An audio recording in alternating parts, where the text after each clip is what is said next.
Yeah. You know, I used to talk to young Superfly when I was in jail too. For real? Yeah. Fly used to tell me he's like, man, I'm working at the ice cream parlor right now, but my record finna come out, man. Yeah. But it's just so many of y'all, man, Daz and Corrupt and Yeah. you know, like, Man, damn. we try to put as many on as possible, man. Like the unselfishness of the West Coast artists goes, sometimes without a claim. But West Coast artists always putting somebody on. You never see a West Coast artist all about themselves. It's never been like that. We never been selfish. We always, and I'm talking about the big dogs, like the ones who make it to the top. When a big dog get on, if it's Dre, if it's Snoop, if it's Cube, if it's E40, Short, whoever it is, he gonna put 30,000 people on to try his luck at giving them a shot. If No they doubt. make it, cool. If they don't, he gave them a shot. Get another job. If Right. you if if you didn't make it, it wasn't my fault. I Don't get gave mad you a at Don. shot. Don't get mad at Don King because he still got his money. Yeah. You know, Cat was on here the other day and he was talking about how much he enjoyed working with you and the first time he got one of them Dr. Dre checks. Right. He said he couldn't Well, believe it.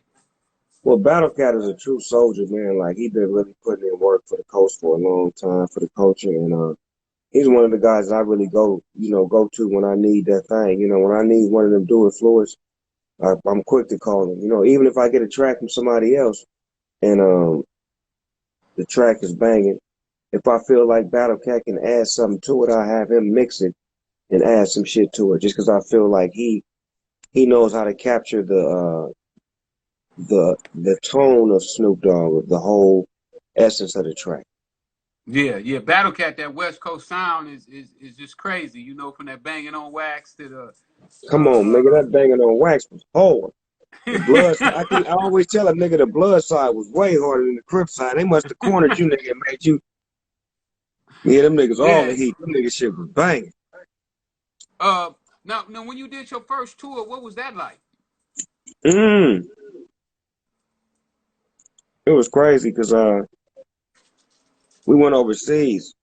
We went to like London and Japan and different countries, and just to see the effect of how people that didn't even speak your language knew your songs, and They got a how ghetto boy from Long Beach in London. for real, Ross, man, this shit is crazy. When I went to Japan, my nigga, them niggas picked me up at the airport in lowriders. There was about 40 motherfucking Japaneses in lowriders, and all them niggas had braids and Pendletons and khakis and Chuck Taylors on.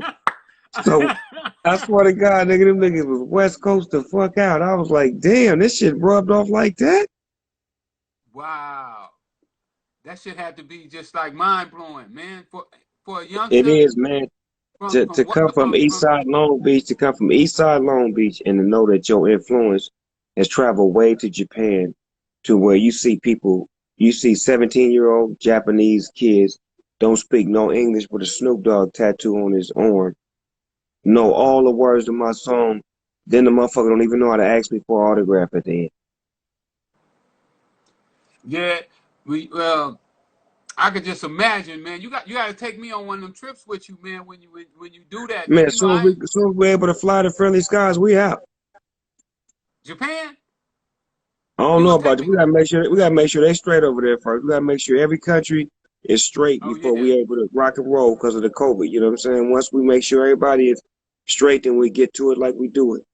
man. Speaking of that, what you think about them letting us out so soon? And then really Atlanta, man. You know Atlanta was the last one to go in and the first one to go out. And then Snoop, what I tripped off of too is they gave them $1,200. They gave them stimulus checks. They gave them the stimulus checks, and then the next day they let them out. Because they knew they was gonna spend them. See, but that's psychology. Like you gotta understand the dynamics of what's going on. Is it a pandemic or a plandemic? So it's so much speculation and so much train of thought. That's why you gotta be smart with how you move and when you move and why you move. Like it's hard to be disciplined, but at the same time, it's like You don't know what's out there, so the best thing you could do is try to, follow the rules and regulations and make sure that everything is 100 before you walk out, not 75% or 45%, because it may be some test dummies going on right now.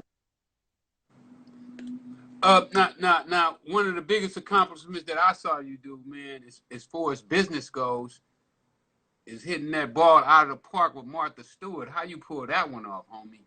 Because if that ain't, Now, I mean, Snow White. Uh, I mean, you know what it's I'm saying. I'm just saying, man. How you pull that one off? Martha it's just Stewart a was it's a genuine $1 billion. friendship. It's a genuine friendship, Ross. It's like when you finally get around people and you start talking to them and you see you like the same things they like and you build up a camaraderie and you build up a bond and it's like, you know what? I like you. I can hang out with you. Let's try to figure something out. Let's do something together. And let's do something else together. Let's do something else together. Then before you know it, you're doing it. It's like it becomes repetition because it was like I needed that in my life like she did. She needed a friend like I needed a friend. I needed a friend that was different than the average Snoop Dogg friend, the nigga that did 25 years or the nigga that, is an athlete or entertainer or somebody that's doing this or that person. I needed somebody that was completely different but just the same. So that way I could tap into who I am and not be afraid to grow as a person. Yeah, but it just seemed like to me that y'all was from two totally different environments. Like I don't know. It just seemed like how could Snoop pull that one off, man? The meet somebody that background. I mean, I know she went to jail for I think it was insider trading or something like that there. But other than that, she was squeaky clean. Well, So it's something about this West Coast this swag that we got, this approach that we have, this love, this energy that we present that's very approachable. You know what I'm saying? It's not we don't come off as, violent or aggressive. We come off as cool. We are the what my homie used to say when we used to coach football, he used to say we are the silk glove that covers the iron fist. You never see the iron fist because we keep the silk glove over the top. But if you force me to, I'll slide that silk slip and pull that iron fist on you so quick, so fast. So it's just a matter of approachability. The way yeah, she's able to approach somebody like me that's like able to have fun, smile, laugh, kick it, and not be so politically correct and try to be so hood, so gangster, so thuggish, but just be me. right. And I imagine once she went to jail too, she kind of saw that it was a different side to the world, that it wasn't all what some people make it this seem like it is. That sometimes they cross people up that don't need to be crossed up or that shouldn't have been crossed up. You Right, know, but she stayed down. She pled the fifth, didn't say a word, did that. And when she got in there, a lot of people, put their love around her for keeping it 1,000. Like, she didn't get on the witness stand. She didn't point no finger. She didn't do none of that. She rolled it out. Like, that's the key to be able to stand up and, stay down for what you down for. You know what you signed up for. So, take it on the chin and keep it moving. no doubt, no doubt, no doubt. Now they've been doing all these battles on the internet, man. I think Teddy Riley went against Babyface. Who would you Hmm. like to battle in the industry? Well, who want to battle me? That's a better question. Yeah, it say any comers, huh? Snoop Dogg versus anybody. No doubt, no doubt. And I don't believe nobody gonna step up to the mic because everybody, if they do, everybody gonna be watching to see what they bring to the table, man. So we definitely It's a lot of people that could do it, because there's a lot of rappers that got enough weight to, handle the whole weight. So I think it'll happen. It'll happen real soon. So just be on the lookout. Hey, my boy Echo say to tell you that he'll quit smoking weed once you quit smoking. All right, I just quit. Hey, that ain't gonna never happen. Uh, so what you got coming up, dog? I just dropped a single called I Want to Go Outside with my new video. because you know everybody locked in right now. So I had to make a song based off of what I think everybody feeling. Everybody want to go outside, but stuck in the house. So when the time is right, we will go out. No doubt, no doubt. Another question I want to ask you. I know you probably don't know this number, man. I know your league has sent so many youngsters to college. You got any estimate of how many kids that you have helped go to college from your football league, or Ooh, too that's many? the that I believe it's somewhere between. I'm gonna say, and this I'm probably lowballing. I think it's somewhere between 50 and 100. 15 and 100? No, 50 or 100. Oh, more than that. I know more than that, Snoop. I know I'm lowballing. I don't have the stats. You know what I mean? I would rather come in low than come in high and be like, oh man, I just sent 17 million kids to college. Like, nigga, there ain't even that many colleges in the world. Yeah, I know so many kids that I met that came through your league that told me that they played in your league, and I know that's over a couple hundred that I know right off the top that I've saw. Right. And a lot of Yeah, them, Rick, didn't make it in football. A lot of them made it in life. And that was the key that they could pursue life because football has a cutoff date. And only a chosen few or a certain amount get to make that. But in life, anybody and everybody can make that. And that was what we was teaching them. We was teaching them football skills and life skills. And I was actually a coach that was physically out there and really had my hands on the kids and in their ear and coaching and staying up all night game planning and checking on them and making sure they did good in school and making sure their finances was okay and that they was mentally stable. So it was a lot going on with me and my staff and, you know, the board and everybody at the SYFL as far as like making sure that we was putting the right energy into these kids because at the end of the day, they're going to represent what we put in them. You know, if we did the wrong thing, it'd be how many kids you sent to the pen out your league? About 17,000. No, we got the numbers of sending kids to high school, to college, to, you know, doing better things in life and then coming back and helping coaching and working with us and, you know, staying connected to the community. no doubt, no doubt. Are we ever gonna get another Snoop and Dr. Dre album? Man, I was talking to Dre today. He cooking. You never know. Hopefully, I can shake up the shiver and make him get cracking like that. Cause you know I stay ready, so I ain't got to get ready. Yeah, I know he stayed in the studio last time I was up at his crib. Um, he was building that new studio, and they was in there cooking in the studio when I was up there. So Yeah, I it's know done now. already, It's huh? done. It's I done already now. know he got so much heat Man, please believe that it it's when I tell you this. retarded, huh? Please believe it when I tell you this. He got a lot of heat. That's the good I know. doctor. I remember when you had called for me about 8 months ago. I mean 8 years ago, Mm-hmm. and you was gonna do the movie for the you had hired a guy to write the script, Yep. and me and the guy had sit down and we'd start writing. Soren Baker. Soren Baker. I don't know what it came up with it, but we was working on that script about 4,800. I gave it to Bill Duke. And then once I gave it to Bill Duke, we doubled back and Dr. Dre got wind of it and Dre loved it. So Dre wanted to produce it. So we got Dre producing it, Bill Duke directing it, Soren Baker wrote it. We just need to present it now. So when the time is right, we'll be able to present it and get it done. Yeah, I thought that was a brilliant idea because when I was growing up, 4,800 was always like a myth to me, and also something that you think you want to do. I wound up in 4,800. Nigga say Man, you think you want to go there till you get your ass up in there. Be like, nigga, get me yeah, out of here. yeah, man. I was trying to get out of the worst way, man.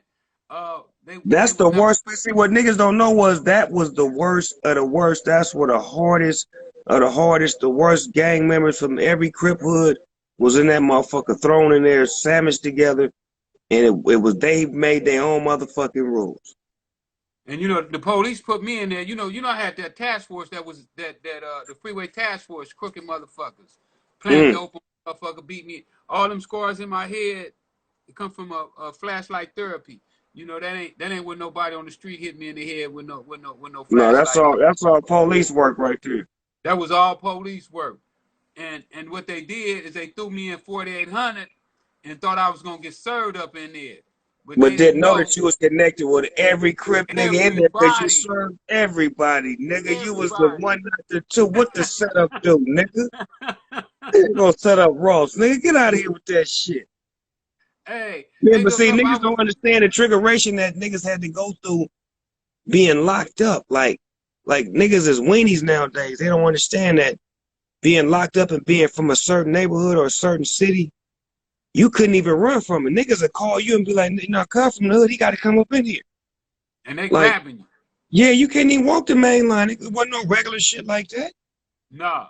And then what I didn't like about it mainly though, man, is when you go to court, you handcuffed and shackled up, you know, when everybody else is walking around with their hands free and it was a cold lick, man.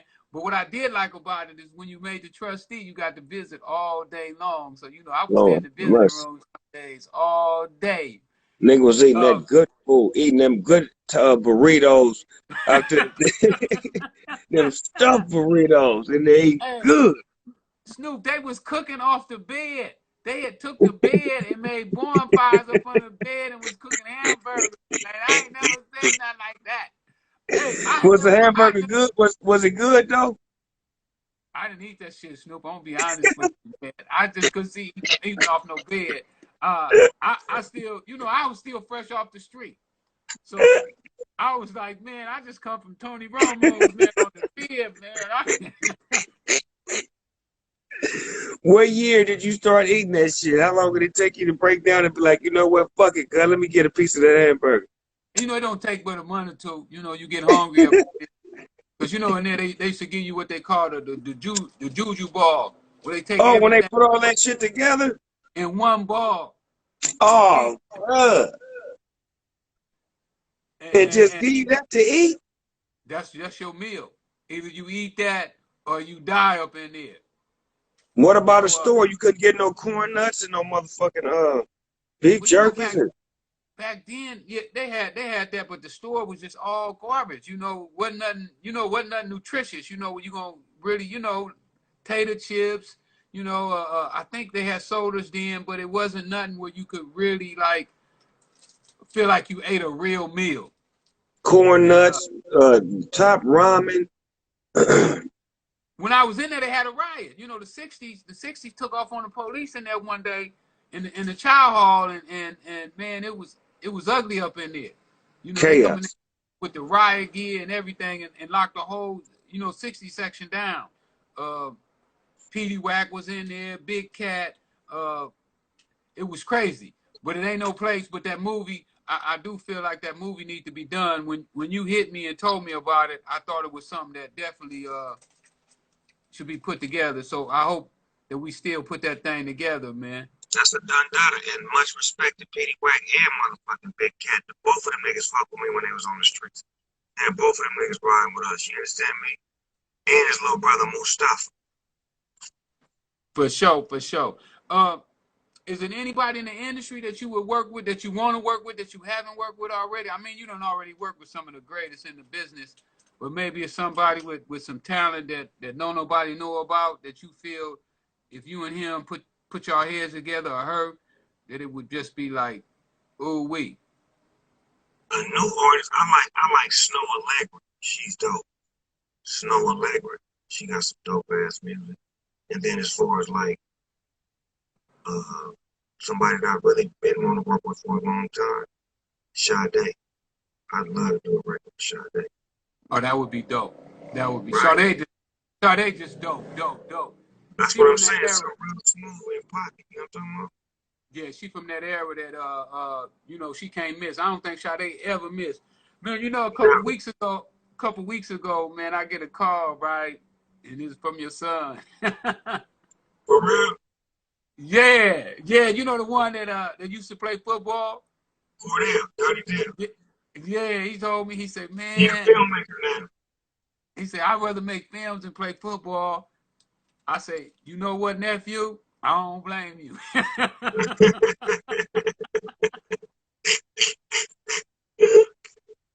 Yeah, so we chopped it up for about 30, 40 minutes, man, and you know, you should be proud of him Thank you, because bro. he got his head on right, Yes, sir.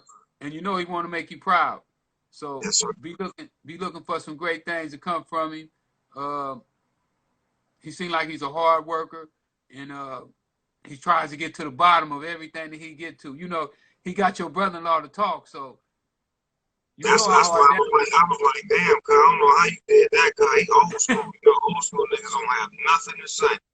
No, especially not They Hootie. not with the interviews. They not with none of that shit, nigga. My life is my life, nigga. I'm not no nothing, nigga. Yeah, and you know he the boss. You know Right, Hootie is the boss. right, Whatever he had, he the boss. He gonna run it. And right. that's As my he boy. should. He That's my earned it. boy. So you know, I was shocked when he told me that that Hootie was helping him do the life story, and I think it's gonna be a hit as well because they got a whole lot of interesting stuff that happened in their life, and another one of them California stories that definitely need to be told. Right. And thank you for helping and being a part of it. And eventually, you know, we get to the woo wop, to the woo wop. You know what I'm talking about? Ain't no question. I ain't worried about that no way though. We gonna get to the woo wop and the woo wop anyhow. You know what I'm Yeah. saying? In so many different ways. You know, just with us as black men working together and networking and socializing means so much to me that people wouldn't even understand, man. I was in New York about right before this virus broke out, and you hit me, and you say, me and you gonna get some money together, and I was like, damn, man, Snoop recognized, and it made me feel so good, man, that I'm gonna have an opportunity again. We already had started doing the movie together, but now we finna really get some bread together. You know, especially in this But marijuana that's what it's supposed to be. It's legal, nigga. land. You know what I'm saying? They took it from you this time. Now you get to take it right back. For real, and they can't never come and take it. Right. See, that's Once we what you do did it, when you plant those seeds. Your little home is supposed to grow. So when you come home, we're supposed to be able to get you a flower because it didn't grow into that. You know, your flower while you're here. Here you go. Now get back in the game and now do it this way and do it with your Fortune 500 mind. But now maximize the strength of us being on the right side. real talk, real talk. Before we leave, man, can you give the youngsters a little wisdom, something to grow on? Uh, Not only for getting into the music industry, but just maybe that they could just use in life. You know, something that you leave with the football players that you have instilled in so many other people coming up under you. You know, the Nate Dogs, the Corrupts, the Dads. I mean, I know so many people that you have given jewels to. Uh, can you give them a little wisdom before we end? Yes, sir. Well, I like to hit them with what I used to give my football team. My homeboy Wayne had created this. It's the 3 Ds. It's dedication, discipline, and desire. When you dedicate yourself to the craft that you have the most passion for, then you find yourself practicing, you find yourself a routine, it's muscle memory that becomes what you are. Discipline. To be able to have the discipline to stick to the script, to be quarantined right now, to not want to jump out so fast and spend that $1,200, to want to be sharp enough to know that let me discipline myself and only be around people that's going to better me. Let me discipline myself and only do things that's good for me. Desire. To have the desire to want to be great means that you got to put in that work. Means that you got to go study those before you, whatever it is you're trying to be great at. If it's a doctor, a lawyer, a rapper, athlete, there's somebody that came before you. Study the greats. Study what they did in order to become great. Take a little bit of that and instill it in yourself, and that's how you make it work.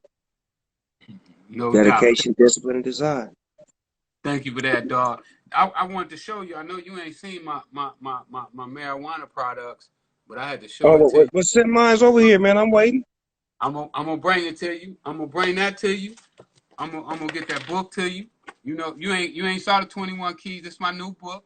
It's I about my need first that. 6 months. I'm gonna bring that to you. You already got this one here though. Oh, You I you got bought that. that I've one. been had that. Come on now, I Yeah, you got got that. that one at the golf course a couple Yes, years sir. ago. So I'm gonna get the other two to you. Also, you know, we got the T-shirt, the LA Kingpin T-shirts is out, and Pushing that line. I'm gonna get you a whole package and get it by there to you. You know, been a little slow with this virus going on, but I'm gonna definitely get by there to you, man. And I need you to help me with the international weed game. We I talked told about you, that.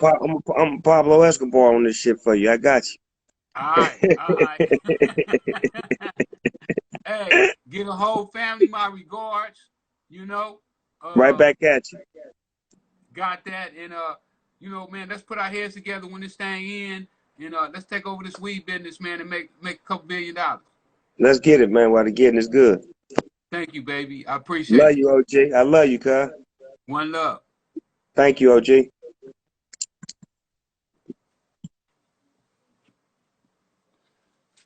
Thank y'all for tuning in. Uh, you know, we've been grinding, man. We trying to bring everybody together, all the power brokers. That's my goal, is to get all the power brokers together and do something dynamic. Uh, y'all, thanks Snoop for coming out, you know, sharing his time with us, because, you know, Snoop get a lot of money for doing this. You know, anything he do, they want to pay. And we appreciate him coming in, sharing his time with us, sharing the wisdom. And, you know, if Snoop Dogg can read it, you can too. And even though he ain't read this one, you heard what he said, bring it by to him. And don't forget, don't forget the LA Kingpin. It's out right now in stores. You can go to our website and find out which stores is carrying it. And we're just going to keep pushing, man. Thank y'all again for tuning in. I'm going to take a break. I've been going all day. I'm tired. Uh, we're going to come with something new tomorrow. And every day, we're going to come with something new. Our goal is to build this thing up. Uh, join my Instagram. I need 3,000 more people to hit that 200,000 mark. I want to celebrate. So y'all help me do that. And I'm going to pop some bottles when I hit that 200,000 mark. Y'all come on, pop bottles with me that night. I appreciate y'all. I'm gone.